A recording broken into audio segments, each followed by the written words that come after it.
Mr. Erwin Tulfo, opo, kung gusto mong manay ka dyan sa Senado, bawain mo yung sinasabi mo kay Idol Robin Padilla dahil hindi na kami natatakot sa'yo.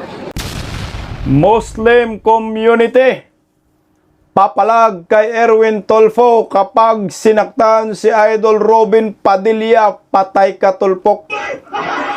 Galit na galit po ang mga kapatid nating mga Muslim sa inasal ni Erwin Tulfo na kayabangan dyan sa Senado. Patay ka diya.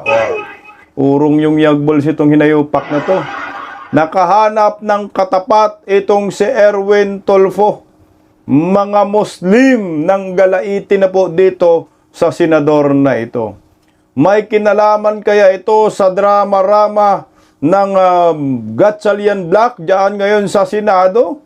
Meron umanong banta sa seguridad sa Senado.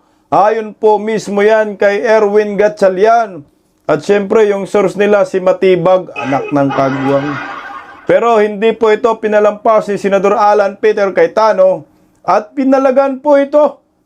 At nagreklamo siya dahil kung totoo umanong may banta sa Senado, bakit ang may alam lamang sa pagbabanta ng Senado ay itong grupo ng malitagang na Gatchalian Black? Drama na naman ang animal na ito, no?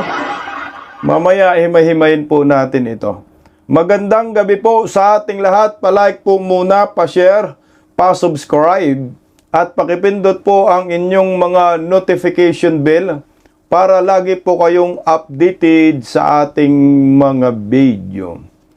Mga kabisdak, napakagulo na po talaga ng Senado ngayon. Kasi dalawa po ang Senado eh.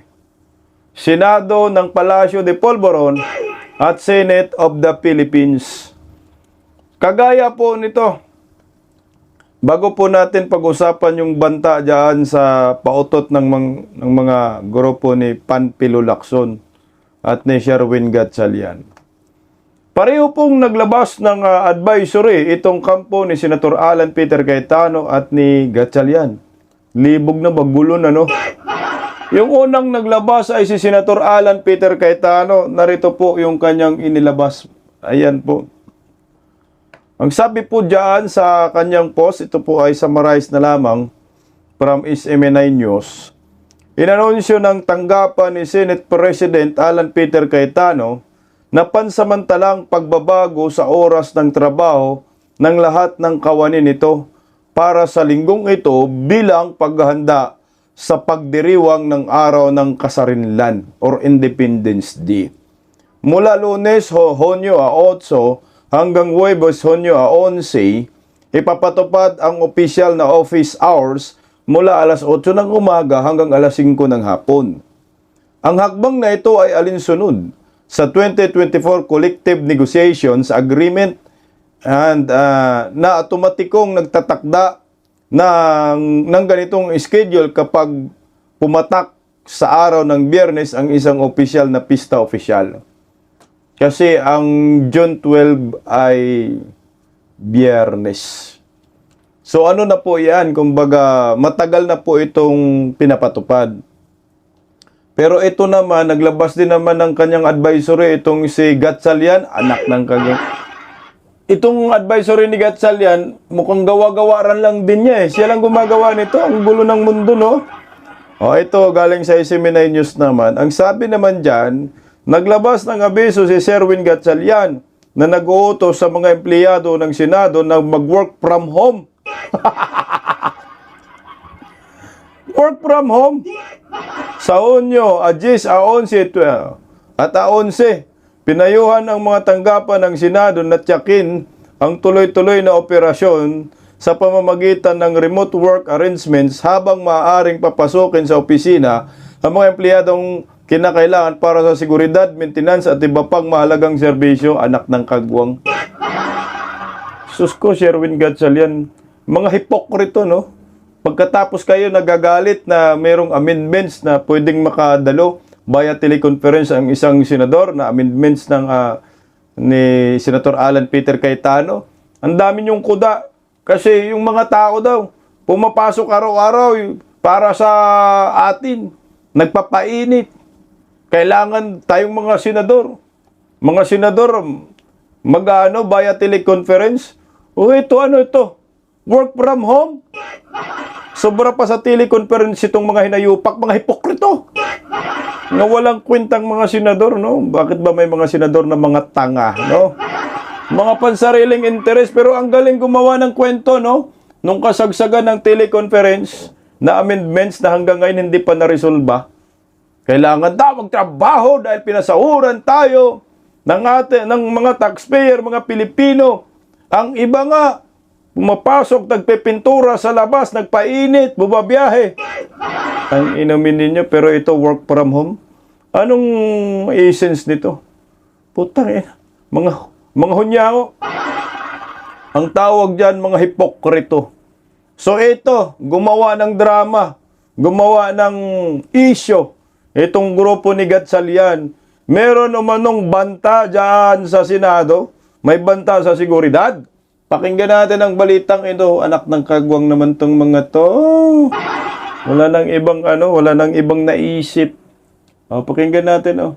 Ibinunyag po ni Senator Sherwin Gatchalian ang umano'y banta sa seguridad ng Senado. Uy! Ayon daw yan sa impormasyong nakalap ng National Bureau of Investigation o NBI. At live mula sa Senado, NBI, may expert matibag, report si Mean Los Baños. Mean, ako, ano ba itong sinasabi ni Senator Win na banta dyan sa Senado? Anong banta? Ruth, hindi na in-specify kung ano mismo yung threat, pero sinasabi nga ni Senator Win Gatchalian ay banta sa seguridad. At kahapon, Senate Blue Ribbon consultative meeting daw noong dumalo nga dito si NBI Director Attorney Melvin Matibag, doon daw ipinaalam sa mga senador yung sinasabing threat o potential threat to Senate building and Senate premises. Ruth. Dahil sa impormasyong yan, nakikipag-ugnayan na sina Senator Gatchalian sa mga intelligence agencies, lalo na sa NBI, para sa information at intelligence gathering. Pupulungin niya rin daw ang Senate Executive Committee, kabilang na ang Office of Senate Sergeant at Arms, para sa mga kailanganing adjustment sa seguridad. Sabi ni Gatchalian, prioridad nila ang kaligtasan ng mga senador, pati na ang 2,000 empleyado ng Senado. Kailangan daw mahigpit ng security o maghigpit ng security protocols. Dahil kapag may mga intel information ng banta sa seguridad, dapat anyang seryosohin. Ganito rin ang pananaw ni Senator Tito Soto. Sabi ni Soto, pwedeng ikonsidera ang pag-lockdown ng Senado kung talagang malinaw at delikado ang banta sa seguridad. Sa tanong kung dapat ba munang suspindihin ang mga hearing sa loob ng Senado, sabi ni Senator Soto, depende yan sa sitwasyon. Hintayin daw muna ang rekomendasyon ng mga nagbabantay sa Senado. Ayon naman kay Senator Ping Lacson, umabot na sa battalion at regional levels ng armed services ng pamahalaan ang frustration o pagkadismaya sa Senado at sa mga nangyayari sa bansa. Batay daw ito sa impormasyon, bagamat sketchy at raw information ito. Ikinadidismaya raw ang nangyari sa Senado at lahat ng maraming usapin gaya ng flood control issues, inflation at presyo ng langis. Mahigpit anyang minomonitor ng nasabing antas ng Armed Services o Armed Forces of the Philippines ang nagaganap na krisis sa national level na bunsod ng mga internal at external factors. Ruth, lumabas din ako kanina doon sa may gate to check lang kung mas naghigpit ba talaga yung kanilang security. So far, Ruth, kung mas naghigpit kasi nitong mga nakaraang araw at linggo, no? So, ganoon pa rin naman at may mga nakadetail pa rin ng mga polis sa labas, Sarado yung main gate at ang tanging nakakapasok lamang dyan ay mga senador, Senate employees at accredited media na nagko-cover dito. At so far, yan lang naman daw at walang idinagdag na force sa ngayon, Hindi natin malalaman na by the end of the day kung merong bagong magiging pag-uutos dyan si Acting Senate President Win Gatchalian. Ruth, balik sa'yo. Mayan, yung binabanggit mo yung parang threat dyan sa security ng Senado, pero individually ba wala namang nabanggit ang mga senador na sa sarili nila kung may mga ganyang banta? So far, wala, Ruth. Ang nagsalita pa lang so far ngayong araw na ito ay Senator Soto at Senator Win Gatchalian. At ang sinasabi nga nilang nakaabot sa kanilang impormasyon ay threat. At yung potential threat na yan ay kung may posible bang mangyari sa Senate building o Senate premises. Bagamat yun nga, ayon sa nasabi ko sa iyo, ay walang specific or ayaw nang specify sa atin kung ano man yung threat na yan. So, we're waiting actually, Ruth, ng possible kung magkakaroon man ng press conference ngayon o bukas sa Senator Gatchalian para idetalye pa sa atin kaugnay sa bantang yan na kanilang na-receive na information, Ruth. Yan. Banta sa Malita, boys. Banta sa Malita, gang. Tandaan nyo po yung word na sinasabi ni Tuta Soto, pwede daw sila mag-lockdown kung kinakailangan. Marami pong sumagi sa aking isipan kung bakit ay nagkaroon sila ng ganitong drama. Marami tayong spekulasyon dito. Pero mamaya po natin palawakin yung spekulasyon natin, bakit gumawa sila ng drama patungkol po dito sa lockdown sa bantang-banta na yan. Mukhang didiretso nga sa lockdown. Tingnan nyo po yung nagdagdag po sila ng security. Ay naka-barbed wire na po ang gate ng Senado. Meron talaga silang kinakatakutan dito. Natatakot sila sa kanilang mga sariling multo.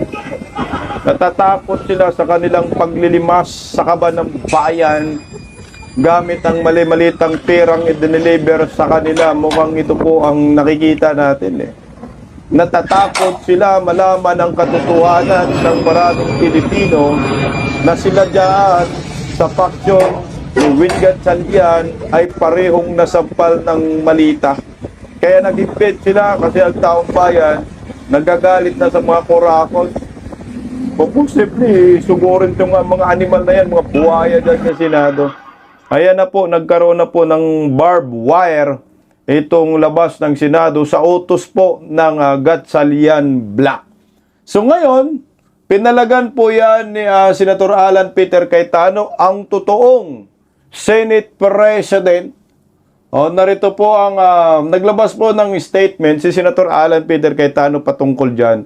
Mahaba-haba ho ito, pero basahin po natin kasi mahalaga rin po madinig ang side ng totoong Senate President dahil yung mga bayarang media ang laging starring ay yung mga yung peking grupo ni Gatchalian kasabwat ang gobyernong nakangiwi ang panga. Ang source nila itong si Matibag. Tangina, okay, yung bulong-bulong nila yung consultative meeting, ito yata yung resulta. Ayan na, may banta daw sa Senado. Tindi ng drama. Pero hindi po naniniwala dyan si Senator Alan Peter Cayetano. Pinalagan po ni Cayetano ang drama ni Gatchalian. Narito po ang pahayag ni Senate President Alan Peter Cayetano hinggil sa umano'y mga banta sa seguridad ng Senado. Napansin namin ang mga ulat na may ilang miyembro ng Senado na nakatanggap ng impormasyon mula sa NBI tungkol sa isang umano'y banta laban sa institusyon. Kung kapanipaniwala ang bantang ito, nararapat lamang na mabigyang kaalaman at maprotektahan ang bawat senador, bawat miyembro ng sekretariat at bawat individual na nagtatrabaho sa loob ng mga pader na ito. Ang seguridad ay hindi usapin ng isang bloke lamang. Ito ay usapin ng buong Senado. Kaya simple lamang ang mga tanong. Bakit ang impormasyong ito ay ibinahagi sa ilang senador, ngunit hindi sa iba? Ano ang kalikasan ng banta? Sino ang nagsuri rito? At ano ang ebidensyang pinagbatayan? Ang kailangan natin maging tapat tungkol sa pinagmulan ng bantang ito. Hindi ito nagmula sa sariling Office of the Sergeant at Arms ng Senado. Ang tanggapang may tungkuling konstitusyonal na protektahan ang institusyong ito. Nagmula ito sa NBI at anumang tapat na pagsusuri ay nangangailangang timbangin ng mabuti ang pinanggalingang iyon. Ito rin ang parehong NBI na ang mga tauhan ilang linggo pa lamang ang nakalipas ay nagtangkang pigilan ang isang halal na senador sa pagtupad ng kanyang tungkulin. Pisikal na nanakit ng isang empleyado ng Senado at walang ingat na nagpasimula ng armadong komprontasyon laban sa sarili nating Senate security sa loob mismo ng mga bakurang ito. Isang insidente kung saan may mga putok na pinakawalan sa mismong tahanan ng lehislatura. Ito rin ang parehong NBI na ang direktor ilang araw lamang ang nakalipas ay pumasok sa isang pinagtatalunang pagdinig ng komite at hayagang nagpahayag kung aling paksyon ang itinuturing niyang lehitimo na isinantabi. Maging ang anyo ng pagiging walang kinikilingan sa isang panloob na sigalot ng isang kapantay na sangay ng pamahalaan. At ito rin ang parehong NBI na ngayon ay nag-aalok ng sarili bilang tanging pinagmumulan ng isang hindi tinutukoy na banta na tumatanggi nitong ibunyag kahit sa mga senador na sinasabi nitong pinoprotektahan. Ang isang malinaw na may kinikilingang NBI na siya mismo ay naging bahagi ng karahasang naganap sa loob ng mga pader na ito ay hindi kapanipaniwalang may tuturing ang sarili bilang tagapagbantay ng ating kaligtasan.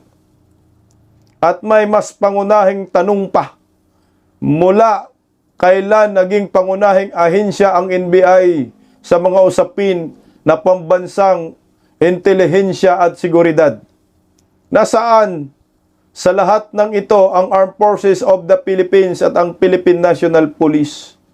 Ang mga institusyong tunay na may mandato na magsuri at tumugon sa mga banta ng ganitong uri.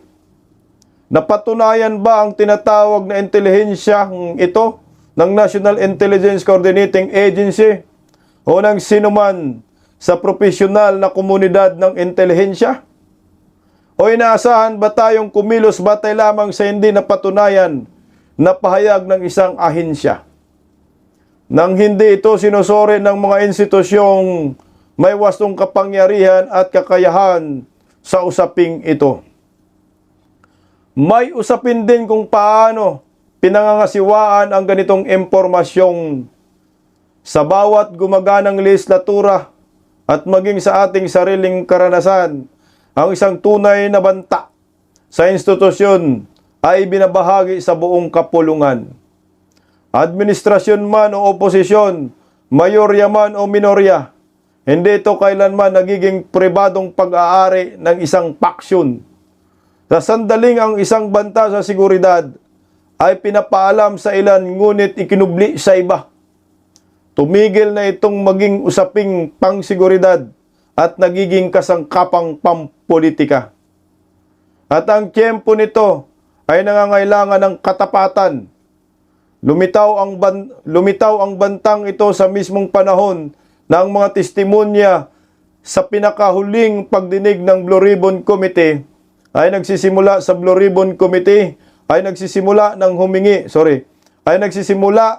ng humingi ng mga sagot mula sa mga pangalang nabanggit. Hinihiling sa atin na tanggapin na ito ay nagkataon lamang. Hindi ganoon kadaling mapaniwala ang sambayanang Pilipino. Hindi ito mga partisanong tanong. Mga tanong ito tungkol sa pamamahala. Kaya naman hindi natin dapat tanggapin agad ang ganitong impormasyon bilang katotohanan. Kailangan munang alamin ang mga tunay na pangyayari. Ang tamang tugon sa anumang banta ay hindi pagkatakot, haka-haka o maniubra. Ito ay pagiging produktibo at pagiging maingat. Pagiging produktibo sapagkat hindi maaring hayaan ng Senado na mailayo ang sarili nito sa mga agarang suliranin ng sambayanang Pilipino. Ang Mindanao ay bumabangon mula sa isang malaking lindol. Pinapasan ng mga pamilya ang tumataas na presyo ng gasolina at pagkain. Patuloy na dinaranas ng mga magsasaka at mangingisda ang matitinding epekto na nagbabagong klima. Marami pang mahalagang hakbang pang-ekonomiya at pang-emergency ang naghintay ng aksyon. Ito ang mga usaping dapat pagtuunan ng ating pansin. Ang pagiging maingat sapagkat ang mga pambihirang pahayag ay nangangailangan ng malinaw na ebidensya at verifikasyon, lalo na kung nagmula sa labas ng institusyong ito. Ang kaligtasan ng kapulungan ito ay dapat itakda ng sariling mga opisyal ng Senado. Batay sa sariling ebidensya ng Senado, hindi sa salita lamang ng isang panlabas na ahensyang piling pinaparating sa ilang tao. Ang pagtanggap sa kabaligtaran nito ay katumbas ng pagsuko sa kasarinlan ng Senado sa mismong ngala ng pagprotekta rito. At huwag magkaroon ng anumang kalituhan. Kailangang magpapatuloy ang gawain ng Senado. Ang pinakamalinaw na pagsubok kung tunay ang isang banta at hindi lamang dahilan ay simple. Ang isang tunay na banta ay ginagamit upang protektahan ang gawain ng Senado, hindi upang ipatigil ito. Hindi natin nahayaang gawing instrumento ang kaligtasan ng institusyong ito upang patahimikin ito. Pinakamabisa ang Senado kapag ito ay malaya, malinaw at ginagabayan ng mga katotohanan sa halip na takot. Anumang mas mababa rito ay nagdudulot ng makatuwirang pagdududa ng impormasyong na ang impormasyon ay ginagamit upang kontrolin ang mga naratibo, gipitin ang institusyon at ilagay ito sa mas malawak na panlabas na impluwensya. Ngunit may mas matalim na tanong na itinatanong ang sambayanang Pilipino. Sa panahong bilyon-bilyong piso sa pundong kontrol sa baha, ang patuloy na sinusuri, bakit tila palaging nalilihis ang pambansang usapan mula sa pananagutan? Bakit nalalayo ang pansin mula sa mga testimonya na narinig na ng Blue Ribbon Committee? Bakit may mga bagong kontrobersyang lumilitaw sa mismong oras na nagsisimula nang itinanong ang mahihirap na tanong? Matalino at mapanuri ang ating mamamayan. Alam nila kung kailan inilihis ang atensyon, kung kailan pinipilit ang isang institusyon, at kung kailan nanatiling walang sagot ang mahalagang tanong. Hindi dapat maging entablado ang Senado kung saan kinokontrol ang mga naratibo. Dapat itong manatiling isang forum kung saan hinahanap ang katotohanan.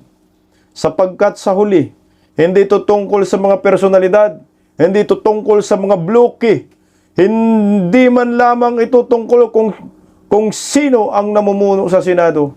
Ito ay tungkol sa kung mabubunyag na ba sa wakas ang katotohanan sa likod ng iskandalo sa flood control. Iyan ang tanong na nasa ating harapan. At iyan ang dahilan kung bakit nakamasid ang sambayanang Pilipino. Ipagdarasal ko ang Mindanao. Ipagdarasal ko maituon natin ang buong atensyon sa gawaing tunay na mahalaga, isang ligtas at maginhawang buhay para sa bawat Pilipino. Ang ipinagdarasal ko rin at kung ano ang dapat na magiging institusyong ito noon pa man, isang ligtas, malaya at nagsasariling Senado ng sambayanan. Yan po ang payag ni Senator Alan Peter Cayetano. Ang haba, no? Alam niyo po sa akin itong drama na to, banta daw. Sinadya nila ito para sa akin. Kasi magla-lockdown sila eh. Dahil nga, meron pong balita na sa Huwebes magkakaroon na naman ng Blue Ribbon Committee hearing. At merong 14 na bago na Marines na mag-testify. Ako, ito yung ginawa ng mga animal, ng mga buhaya. Ito ay diversionary tactics. Tinatakpan ng katotohanan. O ngayon, takot ba kayo sa 14 na Marines? Ay nakakalungkot nga lang ho. Dahil ang dapat pala na magsasabi na may security threat ang isang branch of government ay ang mga sundalo. Anak ng kagwang nanggaling para kay Matibag. Diyos ko, si Erwin Gatchalian. Masyado kang lumuluhod sa Palacio de Polvoron na laging bangag. Tama naman si Cayetano. Bakit masyado kayong nagre-rely dito kay Matibag? Sila nga ho yung sumalakay sa Senado. Pakinggan po natin itong banat din naman ni Attorney Rowena Guanzon tungkol dito sa drama ng mga hinayopak. Narito. Bakit naman ang NBI ang nag-a-announce na may security threat ang Senate? At saka bakit naman si Senator Gatchalian ay nag-request sa NBI? Correct. Ano ba yan? Request to secure the Senate? Kasi meron namang Senate Sergeant at Arms. May Although, usaa. Mm. well, dalawa na nga ang Sergeant at Arms ngayon. Yung Urig, tsaka yung in-appoint ni Sen Gatchalian. Bakit naman NBI? Di ba? Hindi ba dapat police? Di Militar. ba? Main function niya ng Office of the Sergeant at Arms. May mga PNP naman na assign dyan sa Sergeant at Arms eh. Mahirap naman yung mamaya, isang faction lang pala. Yung grupo lang ni Senator Gatchalian ang i-secure nila.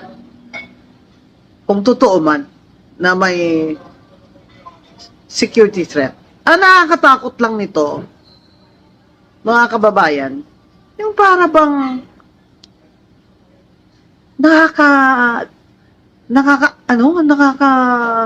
nakakakaba? Para bang sinasabihan tayo ni Senator Gatchalian na may threat, Banta. may crisis. Instead na pakalmahin tayo mga tao na huwag kayong mag-alala, mariresolve din itong conflict na ito. At in the meantime, yung mga sweldo ninyo ay tuloy naman, ganyan. Abay, instead nagkikreate pa siya ng anxiety. Takot. Lalo na dun sa mga empleyado. Correct. Kaya nakakatakot itong, ito? NBI control ng Senado? Under na kaya sila ng Malacanang. Worrisome. It's worrisome. Ano na nga sila, Atty. Rowena Guanzon, Senate of Malacanang. Yan ang maliwanag. Ito, pakinggan lang po muna natin itong pahayag ng mga kababayan natin. Sino ba dapat ang susundin ng taong bayan? Dapat bang palitan si Senator Alan Peter Cayetano? Narito pakinggan natin ng mga ilang pahayag nila. Hindi po kasi siyempre siya po yung totoong Senate President sa Senado eh. Talagang siya po yung binoto ng 24 na, di ba 24 sila. Tapos siya yung binoto ng 13 na Senado. Siya yung nanalo totoo talaga. Okay po yun si Alan Cayetano, sir. Mas namanatili. Opo, mas okay pa po yung niya ngayon, sir, yung pamalakad niya bilang Senate President. Magulo na ang Senado ngayon eh. Wala lang mangyari dyan. Pagtang galing pa rin sa Senado dyan. Sa akin parang hindi. Mas maganda sana yun eh. Kasi mas lumalaban siya. Correct. Sama-sama sila. Galing mo, sir. Siguro, yung sa kabila naman hindi naman natin alam kung ano yun. Kasi marami silang maraming issues. Alam naman natin, di ba? Maraming isasabi. Siguro mas maganda si Cayetano para malaman natin lahat kung ano talaga ang totoo. Kasi mas okay sana kung talagang lahat sila magpupulong-pulong para malaman talaga, di ba? Yung sama-sama sila. Yung lahat sila, sa kabila rin, sasama-sama sila para magkaroon sila ng palitan na debate. Magkanya-kanya sila kung sino talagang totoo, sino talagang hindi nagsasabi ng totoo. Yun lang naman kailangan natin. Siyempre hindi. Nasa batas naman yun eh. Di ba? Kahit hindi tayo nakakaintindi sa batas, nababasa ko doon, 1935 Constitution eh. Kailangan nasa 13 magbobotohan, di ba? Para kapalitan o magkaroon ng bagong Senate President. Kailangan nasa 13 senador, di ba? Uy, hindi na. Bakit po? Duterte yun eh. Eh digong yun, okay lang yun. Maganda nga siya na yun doon ng Senate para may kontrabida sa kanila eh. Kasi pag puro bida, wala mangyari. Hindi sinamantala nila, di ba? Maganda yun si si Cayetano na lang. Hindi po, sir. Magaling siya eh. Saka matalino talaga siya eh. Saka walang kasama sa magnanakaw. Hindi sinungaling. Kaya Cayetano pa rin po.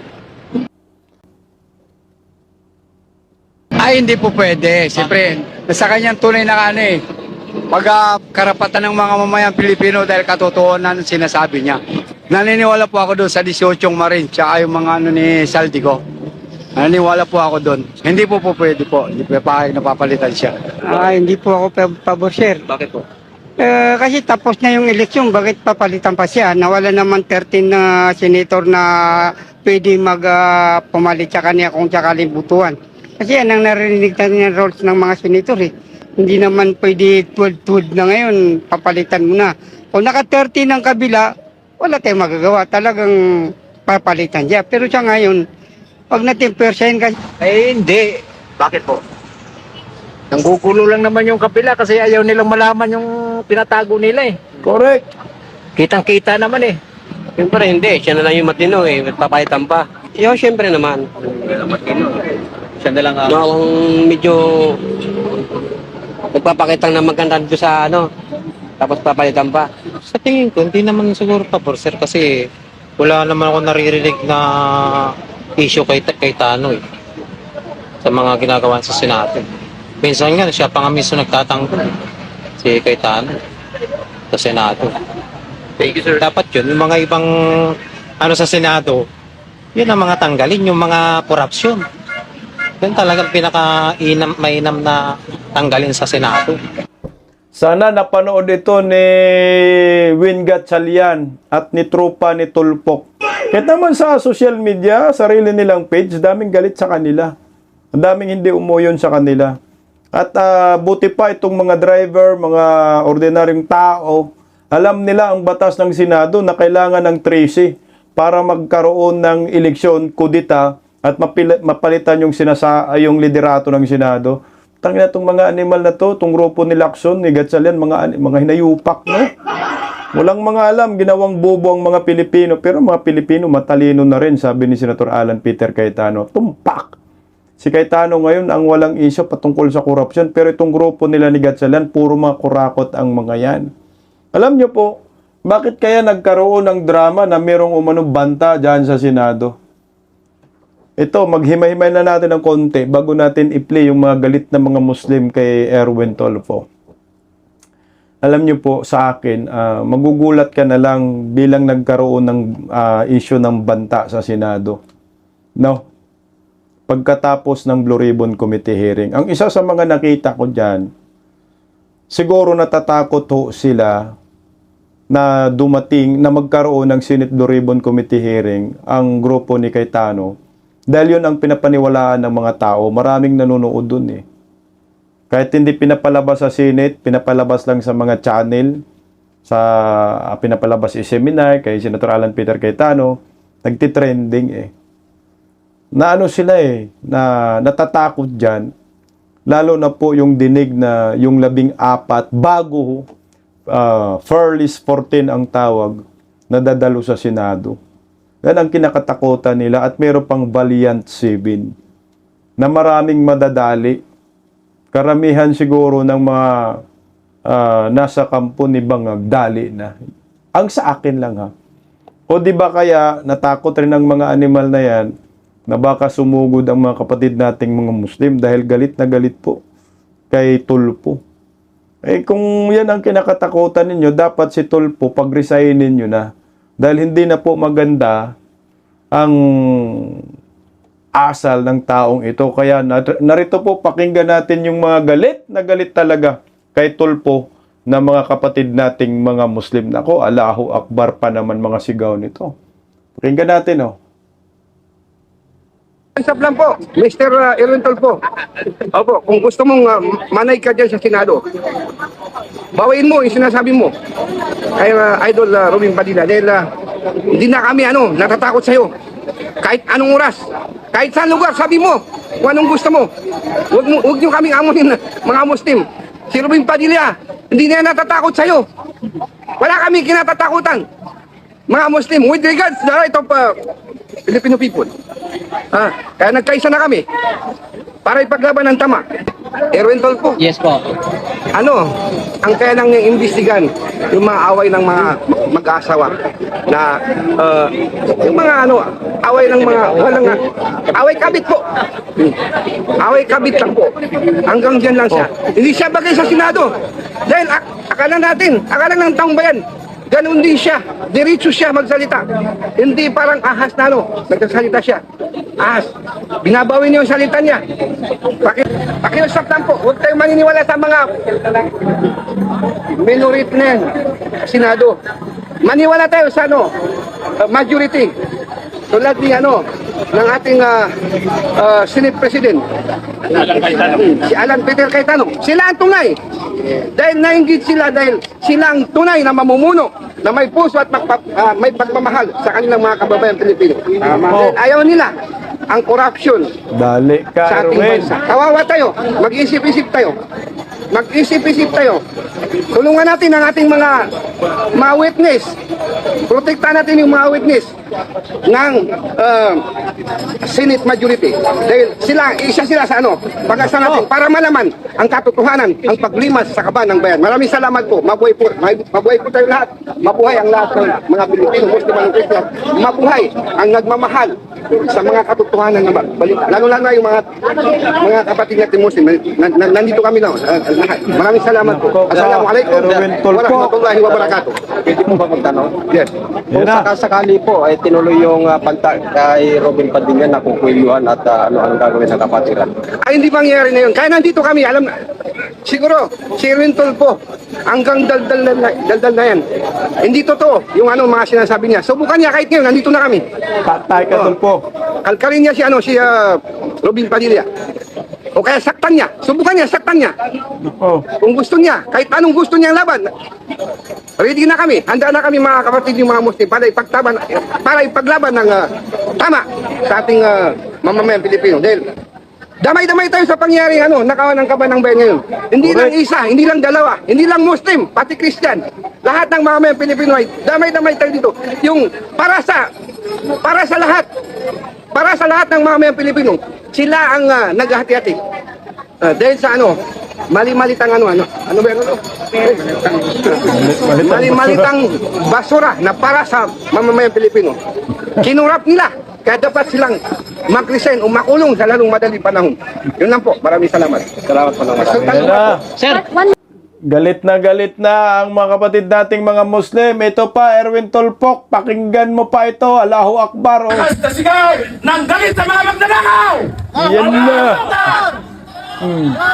Allahu Akbar! Allahu Akbar!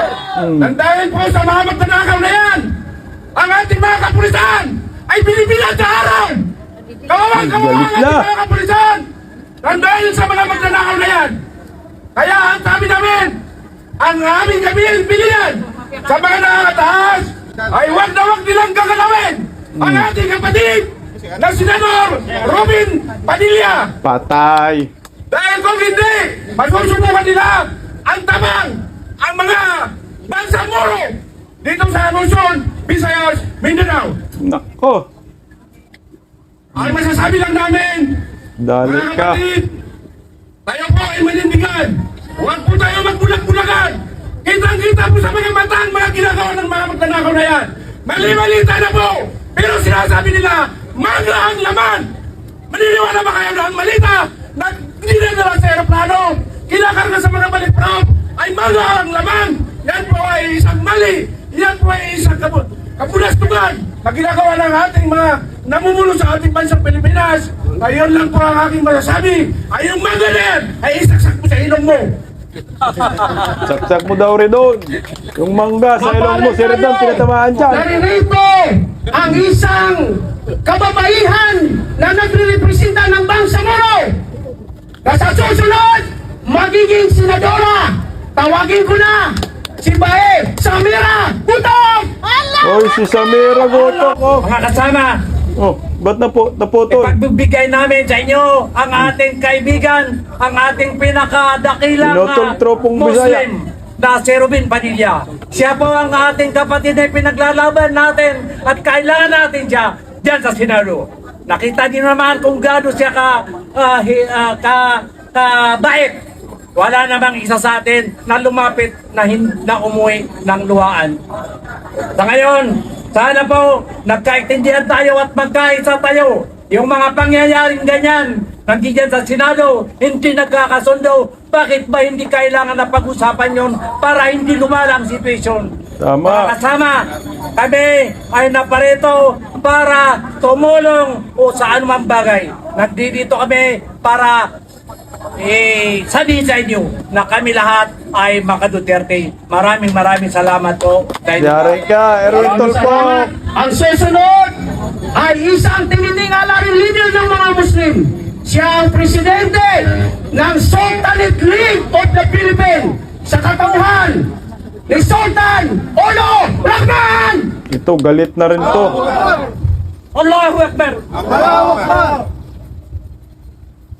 Mga kasama, kaibigan, sa una pa lang, nakikita nyo kung gaano kami naghihirap papunta rito. Ako ay naiiyak dahil sa mga pangyayari hindi maganda. Tuklasin natin ang tama, ipaglaban natin ang totoo.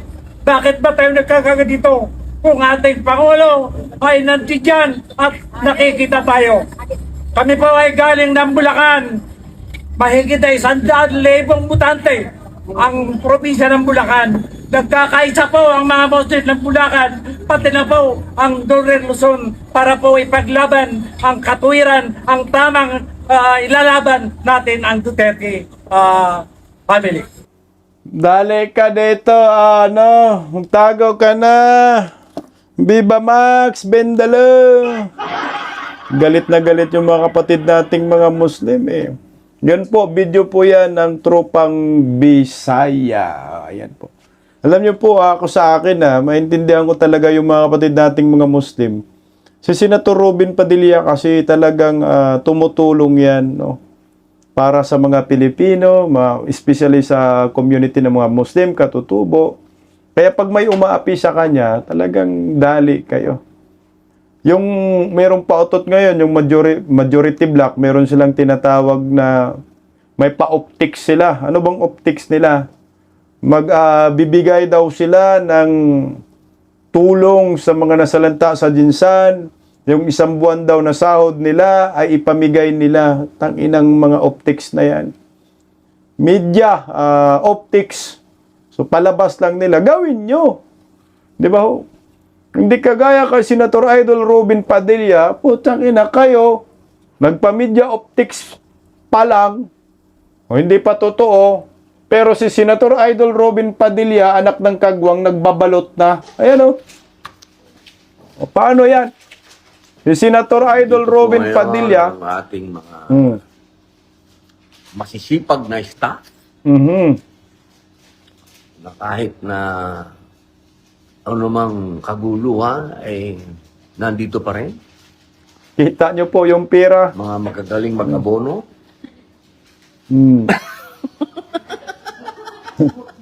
Kita nyo po. Opisina ni Idol, ginagawa na niya. Para sa amin pong isasagawa na hindi naman po ito bago dahil madalas na po ito ginagawa ng aming opisina. Parang ano na po ito, normal na. Usual na sa kanila. Ito po ay kagawayan na. Ma'am Tin, di ba? Ano ba yan? Paano ba yan? 3,000 sa...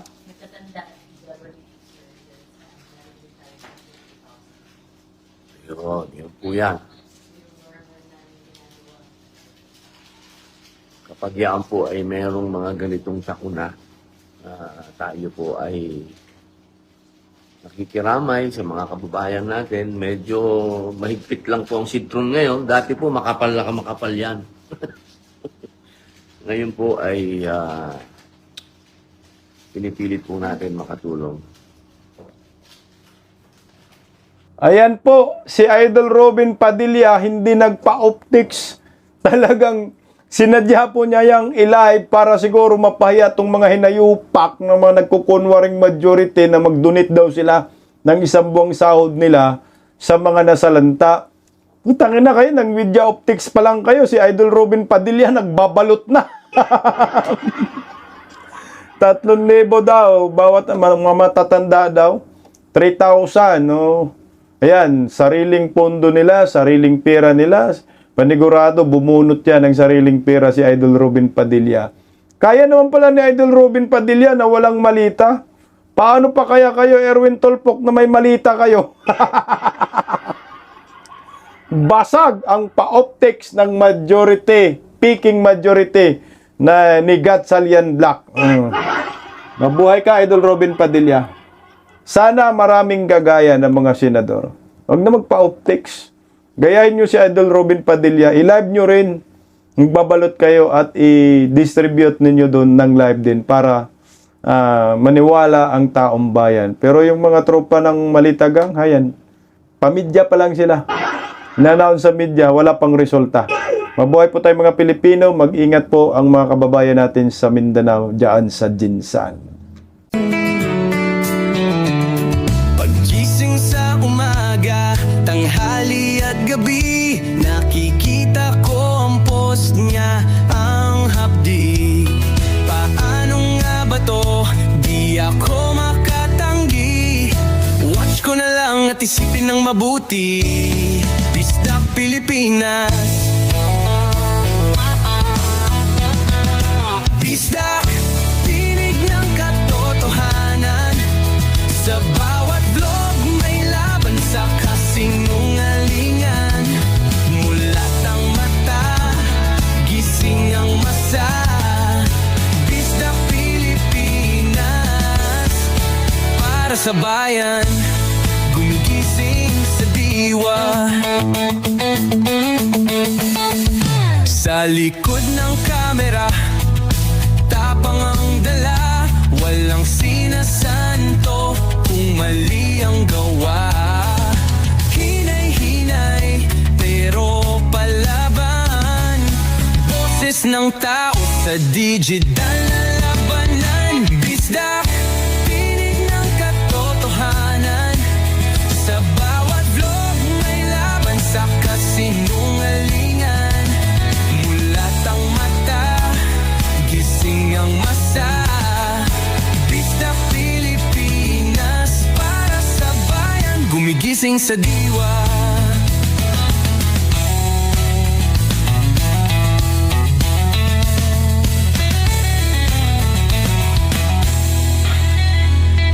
Hindi artista, hindi politiko, pero ang katotohanan, sigaw niya ay buo.